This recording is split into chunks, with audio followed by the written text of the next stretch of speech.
Welcome back, Archival.Sessions. We just saw Beowulf in 3D.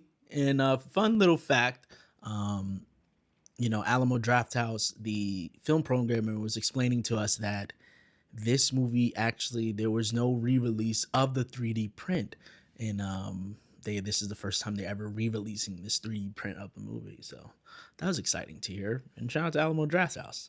But anyways, Beowulf. Okay, so this movie, I gotta preface a lot of thoughts before I come back to like how I feel now. But when I was a kid, this movie came out. One of my close friends, his birthday was always around, end of the year, November. And it'll always be like Harry Potter or something that is out. But this time, I remember we saw Incredibles for his birthday. There's just some movies I can think of that were like around his birthday. But this movie, Beowulf, came out in this 2007. And we saw it at Pavilion, this theater in Brooklyn, which no longer exists and now is Nighthawk Cinema. It's a whole another thing. But we saw it at Pavilion, and Pavilion was like the closest theater to me when I was growing up. But anyways, the movie is just pure, pure kick-ass pump fist. And I remember, and I love that when you're a kid, you don't listen to, oh, people actually don't like this digital motion capture animation that's going on. People don't like it. But as a kid, I was totally here for it. I liked it. Polar Express, I just didn't like it as a movie. But now Beowulf, I was completely on board as a kid. And I remember we were really like, we were hyped, we were excited, and rewatching it, all of those memories came back to me. And I was just like, oh yeah, this movie is a total kick ass movie. And now watching it as an adult, I'm really impressed by Robert Zemeckis because I wouldn't even think of him as a bro director. I would think of him as like American the American classic director. Like he knows how to make American classic blockbuster. Forrest Gump, Back to the Future. Just like his movies. I never would classify that as what this movie's doing is just a bro epic. And I totally forgot how much of a bro epic this movie is. And one thing I really enjoyed this time is a lot of the design of this world they created. And honestly, you could have made this movie live action because there's not a lot of sets. Like the sets pretty much stay the same. We're in this hall. What is it? What's the king's name? Anthony Hopkins. His hall that he has, and then that's when Grendel jumps in. And I love that blue flame scene. It's flickering. He's yelling. He has this grotesque design. And actually, I was sitting next to someone. I'm pretty sure he never watched it. So his reactions were very like, whoa, like, ugh, like he's reacting live to this. And I'm like, yeah, that sounds like, yo, this movie really does work. And I know some people complain about the look. And there are moments where the performances seem a little muted and kind of dull and stuck rather than in Avatar. Avatar feels a lot more kinetic and it just things smoothing it out. But I think Avatar works better because they're blue. It's an alien planet. You can fully immerse the audience a little more. While this is still trying to make humans, but we know how humans look, so this comes off a little weird. But yeah, this movie, Ray Winstone, how he's introduced when Anthony Hopkins is like, we need a hero. Next shot is a storm, the ship, the score comes in. That's what I say. That's a bro epic. There's things that you do in a movie that makes a bro epic. But what separates from like just your run of the mill bro movie and like a bro epic is now a director and creative team that makes a little better choices with how they introduce, how they tell the story. Because this is a very straightforward story, but I think what I really enjoyed, and I remember as a kid, I really liked this. we never really see the true form of Angelique Jolie. Like we never see her true form as this demon temptress.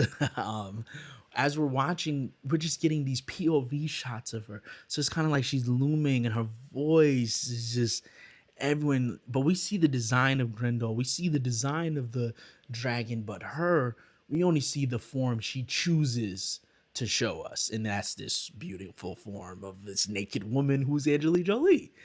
And also rewatching this as an adult man now, this movie's views on women are just even lower than subservient. Like women are simply just there to have kids and shut up. Like man, I did not like that. And then I'm like, see, this is a core tenet of a bro epic. You can't respect women. That's just something that is just like, hey, we don't respect women. We're a bro epic. That's what we do. um, yeah, and I have to. That's why I went to look up the score.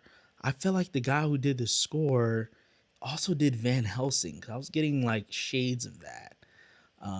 Let me look it up real quick. Sorry, guys. I usually don't do this.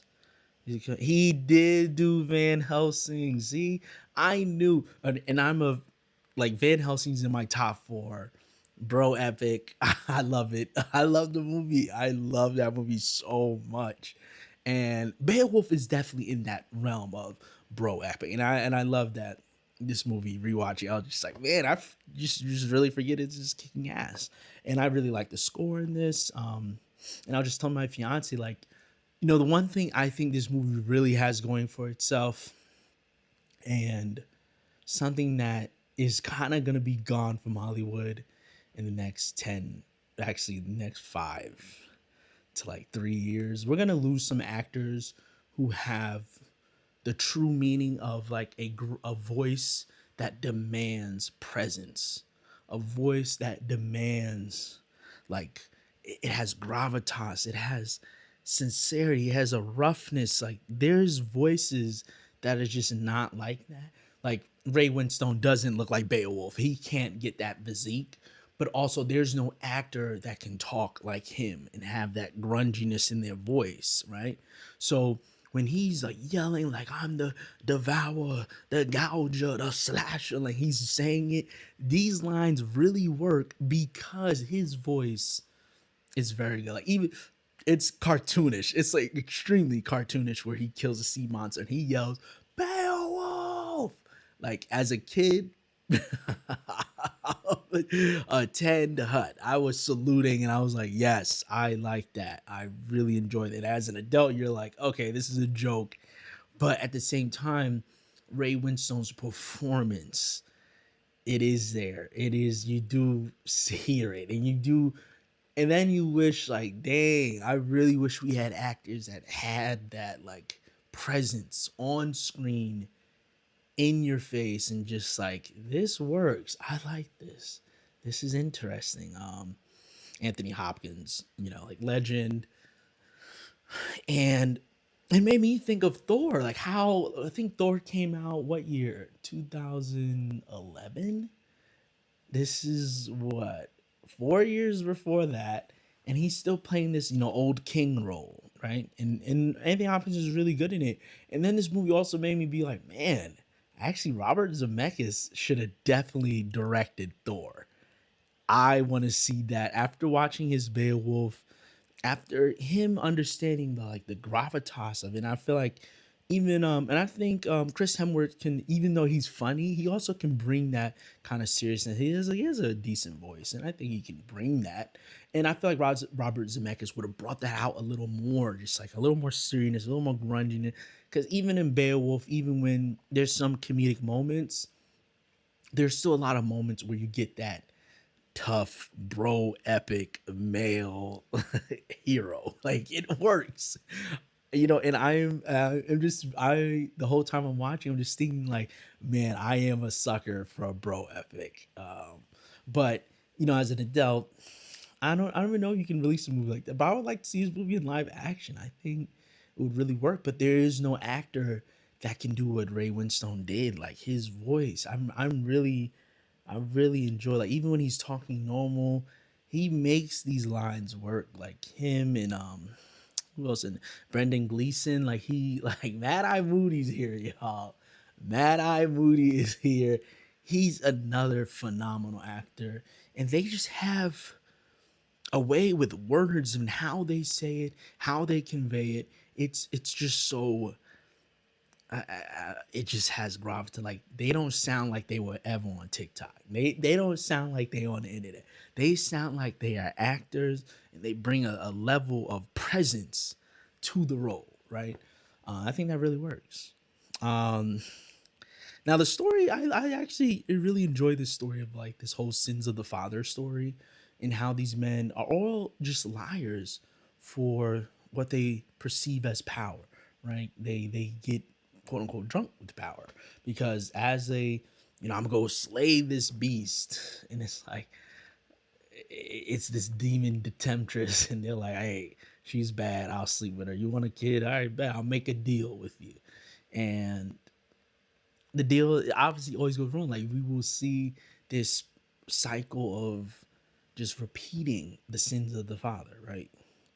So it's like, why do we keep? It's like they're making the same mistake. The demon knows I'm a beautiful woman. I can turn myself into a beautiful woman. I can tempt you. Does she have magical powers that are tempting them?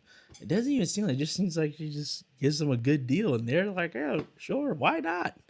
And I remember, watching this. I remember as a kid, it was just like when Beowulf was like, "Yeah, I killed the Grendel and I killed the demon." He's like, "All right, well, now it's your curse," and he just jumps off. And it's really funny because he's tired, and because you're asking for, I want the power, I want to feel that feeling. Then as you just get older, you're cheating on your wife, you don't have kids, you don't have anyone that really loves you and there for you. So like once that curse is lifted off you, you are just burden free, and you're like, you know what, whatever, I'm out. I think that's funny. But all of the women in this movie, it is shameful how they're written.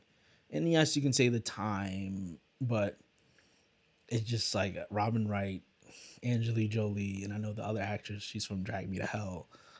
They all are just there as women who don't really have any autonomy, like none at all. Yeah. Another thing I really forgot about the movie, as a kid, I was obsessed with this idea. I remember I went to my action. I was like, wait, he severed his arm to get lower so that he can grab the heart of a dragon. That's what I'm saying. Robert Zemeckis is definitely like, oh, he got that bro code in him. He can do it. I didn't, and I'm the whole time I'm just like, I didn't know he was a bro. I did not know he was a bro, and he can totally bro it up. This movie is like 300 just less maximalist. It's still a little, but a little more grounded in the story. It does work. It does work for me. Yeah. So a movie I saw in 2007 at Pavilion. Now almost 19 years later, I watch it again in theaters. 30-year-old man, I'm engaged, and you have a totally different viewpoint, but also you understand why you liked it as an 11-year-old. And I think I just went in there. I was like 5 stars. Like, yeah, this movie will be in my memory. I can't wait. If I have children, I will show them this and be like, hey, when I was 11, this movie was just boom, boom, banging in my head. I was like, this is cool. I liked it. And I know people don't really like the whole idea of the motion capture animation thing, but I think it works. I think it works for this film, and I had fun with it. So yeah, that's my thoughts on Beowulf. Shout out to Alamo Drafthouse, and shout out to everyone that was there tonight. It was a fun crowd. Even though this was one guy, he had a terrible laugh. Like he was like ha ha ha. It wasn't even like ha. It was like ah. Like he was like forcing it out. I don't know what he was doing, but I didn't like it. I was just like, bro, that has to be the worst laugh, and I don't know how people live with that laugh. It was a bad laugh. I didn't like it. But anyways, shout out to Beowulf. Shout out to the year of 2007. And see you guys next time. I think the next one is Reminders of Him. So it's another very one I'm really excited for because the trailer looks so bad. But I'm excited. See you guys next time.